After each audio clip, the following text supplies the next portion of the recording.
Good morning all of you. आज हम लोग प्रोबेबिलिटी स्टार्ट करने चल रहे हैं। प्रोबेबिलिटी में जैसा कि आपने क्लास 10th में ही पढ़ रखा है कि प्रोबेबिलिटी होती क्या थी, और यदि आपने नहीं पढ़ा है तो आप यूट्यूब के लेक्चर पे देख सकते हो। ऐप पे भी क्लास 10th का पढ़ा हुआ है, वहां पे सारी चीजें पढ़ी हुई हैं। भाई देखना तो एक बार पड़ेगा। हाँ, थोड़ा सा मैं रिवाइज भी कर दूंगा। जैसे कि प्रोबेबिलिटी की डिफिनेशन आपने पढ़ी थी जब क्लास 10th में, तो सोचा होगा प्रोबेबल। प्रोबेबल का मतलब सोचा होगा। प्रोबेबल का मतलब क्या था? पॉसिबिलिटीज। कितनी पॉसिबिलिटीज है। अब पॉसिबिलिटी को मेजर करने के लिए किसी न्यूमेरिक वैल्यू की जरूरत पड़ेगी। वो न्यूमेरिक वैल्यू या न्यूमेरिक काउंटिंग जिससे हम पॉसिबिलिटी को रिप्रेजेंट करते हैं, उसे ही हम प्रोबेबिलिटी बोलते थे। जैसे मैं बोलूं कि मेरे पास 2 बॉल है, उसमें से एक बॉल निकालने के कितने तरीके होंगे। ये क्लास 10th में आप लोगों ने किया था। एक बॉल निकाल लेने के कितने तरीके होंगे। भाई टोटल 2 है, एक बॉल लेना है तो 1/2 मीन्स 1 ऊपर रहेगा न्यूमरेटर में 2। तो ratio of favourable upon total, ये हम लोगों ने क्लास 10th में देखा था कि what is the probability. Probability means ratio of favourable upon total, ये हम लोगों ने देखा था। बट वहां पे थोड़ा सा क्या था कि बहुत छोटे लेवल पे था। इसमें कुछ डाटा है, उसमें से हमें कैसे करना था, सारी चीजें हम लोगों ने डिसाइड की। बहुत हल्का सा लाइक एज ए ट्रेलर देखा था। अब क्लास 11th में क्या है कि थोड़ी सी चीजें बड़ी होने जा रही हैं। 11th और 12th जो प्रोबेबिलिटी है, 11th में आधा पढ़ना है, आधा हमें 12th में पढ़ना है। अब बोलोगे सर 12th यदि केवल पढ़ ले समझ में आ जाएगा? नहीं, आपको पहले 11th का पढ़ना चाहिए, फिर 12th का पढ़ना चाहिए, जिससे 11th वाला कॉन्सेप्ट आपका क्लियर हो जाएगा। और 11th वाला क्लियर हो जाएगा तो 9 10 में हो तो अपने आप खत्म हो जाएगा। तो हम लोग सबसे पहले हम 11th में जो भी चीजें हैं थोड़ा सा कवर कर लेते हैं, रिवाइज कर लेते हैं अच्छे से, उसके बाद हम लोग आगे चलते हैं। तो आज बेसिकली मोस्टली पार्ट तो थ्योरी से रिलेटेड है। सबसे पहले डिफिनेशन आती है कि प्रोबेबिलिटी की डिफिनेशन क्या है। एक्चुअल डिफिनेशन या क्लासिकल डिफिनेशन। जो हमारी क्लासिकल डिफिनेशन थी उसको किसी एक मैथमेटिशियन ने आके बोल दिया थोड़ी सी लॉजिकली इनकरेक्ट है। लॉजिकली इनकरेक्ट है, तो उसने एक दूसरी प्रोबेबिलिटी की डेफिनेशन दी जिसको बोलते हैं हम लोग एक्जियामेटिक अप्रोच। एक्जियामेटिक अप्रोच, जैसा कि आपको नाम से क्लियर हो रहा है, एक्जियम्स, तो कुछ ऐसी चीजें होंगी जो आपको पहले से अंडरस्टूड होंगी, जिसका कोई डेरिवेशंस नहीं होगा। उस तरह की चीजें एज्यूम्ड कर ली गई है या एक्जियम्स बना दिया गया है, उनकी हेल्प से जो हम प्रोबेबिलिटी पढ़ते हैं, और यही हमें आगे पढ़ना है। उसके लिए कई और चीजें जानने की जरूरत पड़ेगी। तो सबसे पहले हम क्लासिकल थ्योरी अप्रोच देखते हैं। Classical theory approach class 10th में भी किया था, 11th में एक बार फिर देख लो। तो what is the classical theory of probability? Classical theory of probability is only ratio of favourable event upon total event,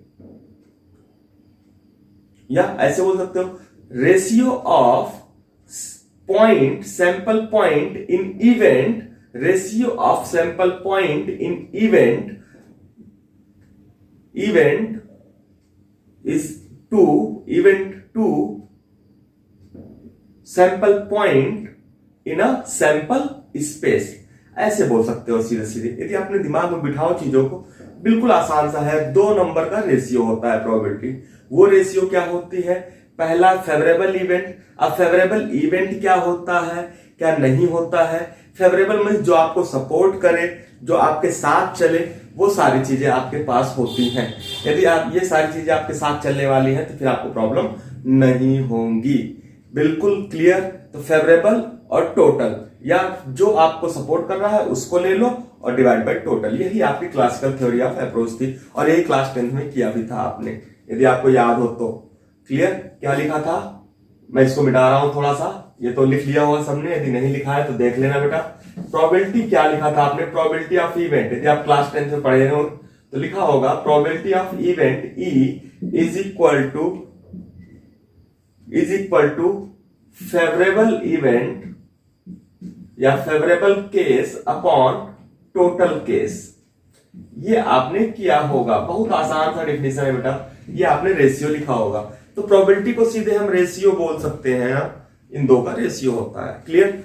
अब प्रोबेबिलिटी पढ़ने के लिए जब किसी ने बोला कि classical theory of approach is logically incorrect, कोई एक रशियन साइंटिस्ट था और रशियन मैथमेटिशियंस था जिसने बोला कि ये लॉजिकली इनकरेक्ट है, तो उसने एक अपना अप्रोच दिया और उसी अप्रोच को हम लोग फॉलो करते हैं।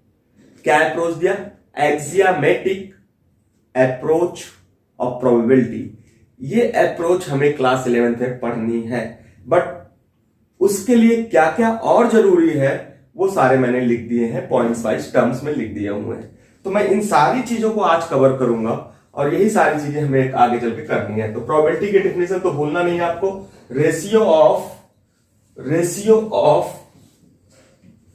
Of favourable case upon total case. Just simple याद रख सकते हो। आउटकम क्या है वो सारी चीजें आप डेफिनेशन में जो लिखा था मैंने वो भी देख सकते हो, उससे कोई हमें फर्क नहीं पड़ता। जो आपको फेवर करे, क्लियर भाई। अब आपके घर में दो चीज मान लो, सपोज ऐसे समझ सकते हो, आपके घर में रखा हुआ है चीनी रखा हुआ है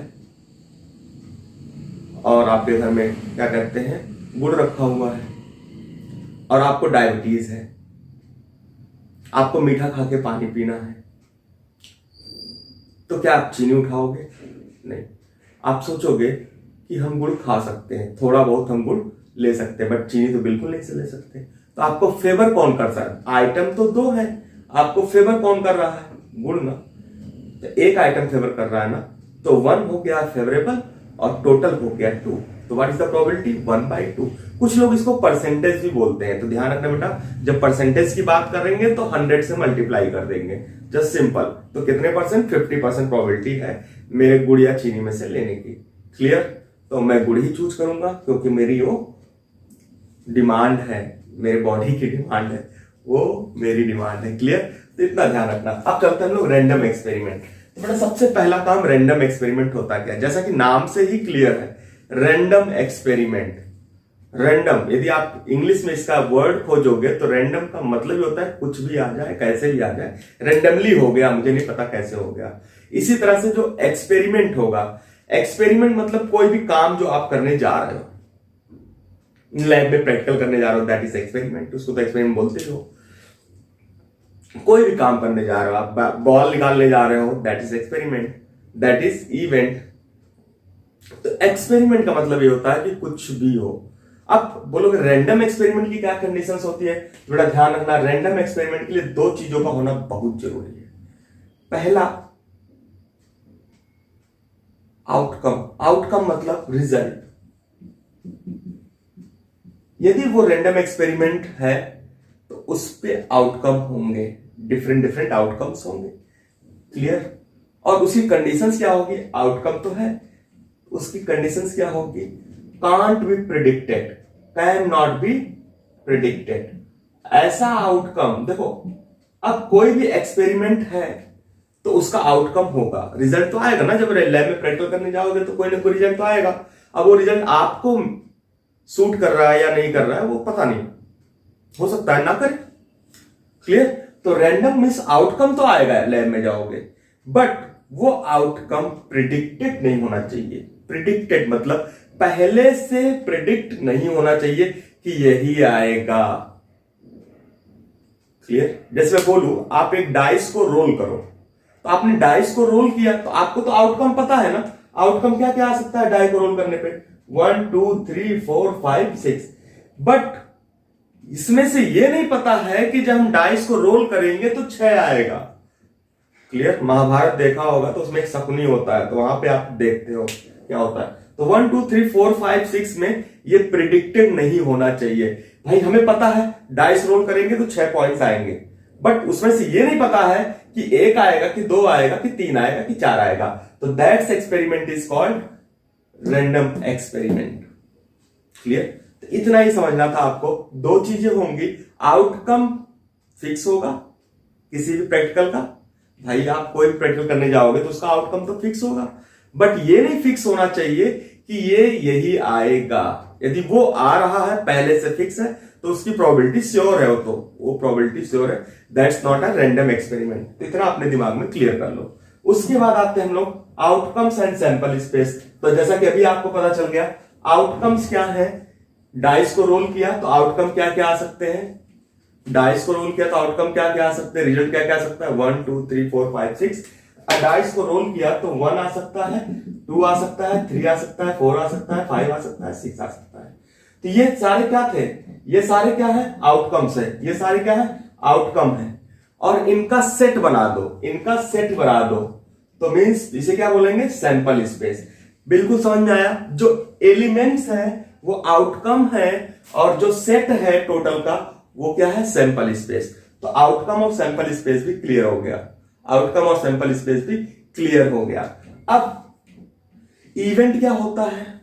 इवेंट मतलब जो आपको रिक्वायर्ड है, जो आपको रिक्वायर्ड है। जैसे मैं बोलूं हमने डाइस को फेंका और 1 आने की पॉसिबिलिटी क्या है? 1 आने की पॉसिबिलिटी क्या है? तो 1 आने की पॉसिबिलिटी ई को क्या बोलेंगे? Event. Means E is the event. जब आउटकम्स 1 आने की पॉसिबिलिटी या इवेंट ई ऑड आने की पॉसिबिलिटी, ऑड नंबर आने की पॉसिबिलिटी। तो ऑड नंबर आने की पॉसिबिलिटीज कैसे चेक करोगे? ऑड नंबर्स की possibility of odd numbers, possibility of odd numbers.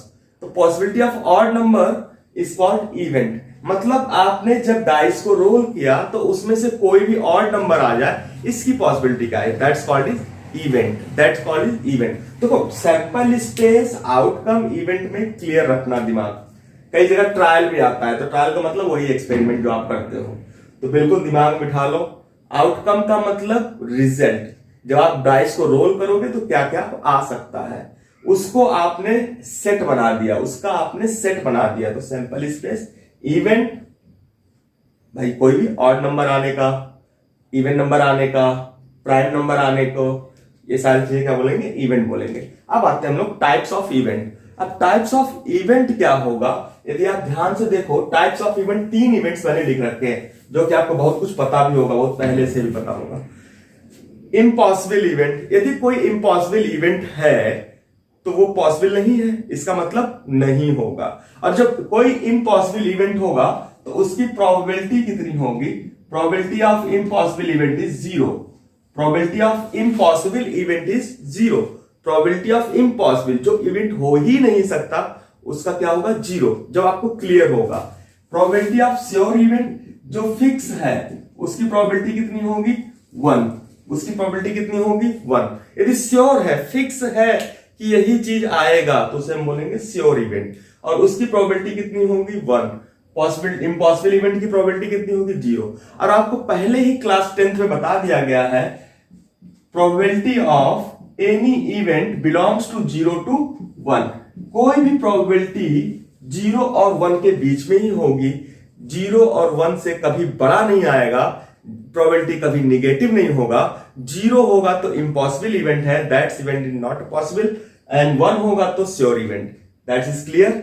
Simple event मतलब, ध्यान समझ लो, जिस सिंपल इवेंट का मतलब होता है वो इवेंट जिसमें केवल एक सैंपल स्पेस हो, एक हो। जैसे मैंने ये बोला tossing of a coin, tossing of a coin, या tossing of two coins simultaneously. अब यदि आपने 2 कॉइन को साइमल्टेनियसली टॉस किया तो क्या क्या आउटकम आ सकता है? बोलोगे सर सैंपल स्पेस में आ सकता है, दोनों पहले हो सकता है, हेड हो सकते हैं, हेड टेल हो सकता है, टेल हेड हो सकता है, टेल टेल हो सकता है। ये 4 पॉसिबिलिटीज होंगी। अब मैं बोलूं दिस इज सैंपल स्पेस, तो what is the simple event? Simple event मैं बोलूं only head head event, means दोनों क्वाइन पे हेड आए, तो मींस इवेंट क्या हो गया? दोनों क्वाइन पे हेड आए, तो एक ही पॉसिबिलिटी है, हेड हेड। पहले पे हेड आए, दूसरे पे टेल आए, तो this is event is second. Clear? पहले पे हेड आए, दूसरे पे टेल आए, तो मींस ऐसे इवेंट जिनमें केवल एक सैंपल पॉइंट हो, जिसमें केवल एक सैंपल पॉइंट हो, that is called simple event. केवल एक पॉइंट हो, एक सैंपल पॉइंट हो, एक सैंपल पॉइंट, मतलब सैंपल स्पेस तो 4 थे, लेकिन सैंपल पॉइंट कितने बनेंगे? 1 बनेंगे। देखो इवेंट में हेड हेड आए तो 1 बन गया, हेड टेल आए तो 1 बन गया, तो इसे हम बोलते हैं सिंपल इवेंट। कंपाउंड इवेंट उसका अपोजिट, एक से ज्यादा इवेंट आ जाए, that is called is compound event. आप एनसीईआरटी में भी देख सकते हो अच्छे से। कंपाउंड मतलब एक से ज्यादा पॉइंट आ जाए, मतलब इसी इवेंट में एक से ज्यादा आ जाए। मैं बोलूं पहले पे हेड आए, दूसरे पे कुछ भी आए, पहले पे हेड आए, दूसरे पे कुछ भी आए, तो बोलोगे सर हेड हेड आ सकता है, हेड टेल आ सकता है, और कोई पॉसिबिलिटी? नो। तो दो आ गए, that's called is a compound event. तो simple event, compound event clear हो गया। क्लियर। अब आ जाते हैं थोड़ी सी सेट थ्योरी देख लो। सेट थ्योरी में आपने क्या किया था, यदि आप ध्यान दो, कॉम्प्लीमेंट्री इवेंट, जैसा कि आपने कॉम्प्लीमेंट सेट पढ़ा था, कभी पढ़ा था कॉम्प्लीमेंट सेट। तो कॉम्प्लीमेंट सेट क्या था? That's element does not belongs to A. Means यदि कॉम्प्लीमेंट की बात करते थे, कॉम्प्लीमेंट सेट की बात करते थे, इसका मतलब क्या होता था? X does not belongs to A. बेटा सेट थ्योरी में ये हमने किया था। अब प्रोबेबिलिटी ऑफ कॉम्प्लीमेंट्री इवेंट, तो ई होगा, ई और E bar, this is called probability of complementary event. अब प्रोबेबिलिटी ऑफ कॉम्प्लीमेंट्री इवेंट का मतलब क्या होगा? प्रोबेबिलिटी ऑफ कॉम्प्लीमेंट्री इवेंट का मतलब क्या होगा? क्लास 10th में थोड़ा चले जाओ, थोड़ी देर के लिए चले जाओ, तो 1 माइनस प्रोबेबिलिटी ऑफ इवेंट, ये आपने किया था, क्लास 10th में भी किया था, उठा के देख लो। नहीं किया तो वेट करो, एग्जामेटिक अप्रोच में आएगा। तो कॉम्प्लीमेंट्री इवेंट समझ में आया? That's does not belongs to A, means वो इवेंट जो ई को बिलोंग नहीं करेंगे, that's called complementary event. Event A और बी, आपने सेट थ्योरी में पढ़ा था, ए और बी का मतलब क्या होता था? A union B. अब ए यूनियन बी आपने एक थ्योरी पढ़ी थी, क्या पढ़ा था? Probable number of elements of A union B, क्या पढ़ा था? Na plus nb plus minus na intersection B. बेटा रिवाइज कर लो set theory, set theory revise कर लो, अच्छा रहेगा आपके लिए। A and B, A intersection B, तो क्या फार्मूला पढ़ा था? यहीं पे हो गया खत्म कहानी भाई। A and B both are included, A but not B, A minus B पढ़ा था आपने, ये पढ़ा था आपने सेट थ्योरी में, रिवाइज कर रहा हूं। अब मैं बोलूं probability of A union B, तो क्या बोलोगे? सिंपल फॉर्मूला, जहां पे n है वहां पे p कर देना, बस बेटा यही होता है। इसका डेरिवेशन क्या है ये सब मैं आपको बताऊंगा इन एग्जामेटिक अप्रोच, बट मुझे नहीं लगता बहुत ज्यादा बताने की जरूरत पड़ेगी आपको इसको, तो हमें लगता है ये क्लियर हो गया। नेक्स्ट आते हैं mutually exclusive event. Mutually exclusive, जैसा कि आपने सेट में पढ़ा था, दो सेट म्यूचुअली एक्सक्लूसिव है, दो सेट म्यूचुअली एक्सक्लूसिव है, इसका मतलब दोनों अलग अलग हैं, ये दोनों अलग अलग हैं, इसमें इंटरसेक्शन में क्या है? फाई है, कुछ भी कॉमन नहीं है। Number of elements of A intersection B क्या होंगे? 0 होंगे। ये सब मैंने सेट थ्योरी बताया है। तो what is the probability of A intersection B? जब भाई कुछ कॉमन ही नहीं है तो क्या करोगे? 0। तो म्यूचुअली एक्सक्लूसिव इवेंट वो होते हैं, म्यूचुअली एक्सक्लूसिव इवेंट वो होते हैं जिनकी प्रोबेबिलिटी 0 होती है। मतलब एक तरह से समझ सकते हो, दोनों में कुछ कॉमन ना हो, म्यूचुअली एक्सक्लूसिव है, दोनों एक दूसरे से अलग अलग हैं। Clear. Next exhaustive event. Exhaustive event वो इवेंट होते हैं, एग्जॉस्टिव इवेंट वो इवेंट होते हैं जो एक हो गया तो दूसरा नहीं होगा, या आप ऐसे समझ सकते हो, एक के हो जाने के बाद दूसरे के आने की पॉसिबिलिटी खत्म हो गई। एक आ गया तो दूसरा की आने की पॉसिबिलिटी खत्म हो गई। जैसे जब आपने पेपर दिया और आप फेल हो गए, तो आपके पास होने की पॉसिबिलिटी उस टाइम पे खत्म हो गई। भले 1 साल के बाद पास हो गए, 6 महीने के बाद पास हो गए, बट प्रेजेंट टाइम में यदि आपका रिजल्ट आया और आप फेल हो गए, तो उस समय आपके पास होने की पॉसिबिलिटी खत्म हो गई। एक हो गया तो दूसरे की पॉसिबिलिटी बिल्कुल खत्म। That's called is mutually. कैसे चेक करेंगे? यदि इसका सम, मतलब A union B union C 3 event है, तो ये किसके इक्वल हो जाना चाहिए? सैंपल स्पेस के। यदि 2 का हम यूनियन ले ले, ए यूनियन बी ले ले हम, और वो सैंपल स्पेस के इक्वल आ जाए, तो हमारा क्या हो जाएगा? Exhaustive event. जैसे ध्यान देना, मैं यहाँ पे एक एग्जांपल दे रहा हूं, 1 2 3, बी आपको दिया है 4 5 और सी दिया है 5 6। अब मैंने बोल दिया एग्जॉस्टिव इवेंट है, दिस इज इट, और सैंपल स्पेस क्या है? 1 2 3 4 5 6। अब एग्जॉस्टिव इवेंट है, तो what is the means? A union B union C is equal to S. Clear है? तीनों का यूनियन लोगे तो यही आएगा, that's called is exhaustive event. तो जब ऐसे केसेस आएंगे तो आप ध्यान रखना, एग्जॉस्टिव इवेंट का मतलब तीनों का यूनियन ले लो, सैंपल स्पेस के इक्वल आ जाए। म्यूचुअली एक्सक्लूसिव का इवेंट का मतलब कुछ भी कॉमन ना हो या प्रोबेबिलिटी जीरो हो जाए। कॉम्प्लीमेंट्री जो ए में ना हो, इवेंट ए और B, A union B, event A intersection B, दोनों में common, event A but not B, दोनों का डिफरेंस। तो ये सारी चीजें मैंने आपको कवर कर दी और ये चीजें हम सेट थ्योरी में भी काफी कुछ पढ़ चुके हैं, सैंपल स्पेस। तो बेटा अच्छे से एनसीईआरटी को रिवाइज करो, ये आपके लिए बेहतर होगा। 16.1 एंड 16.2 कंप्लीट करो, that's good for you. And we are going to start axiomatic approach in the next lecture. Wait for the next videos. Okay, thank you everybody.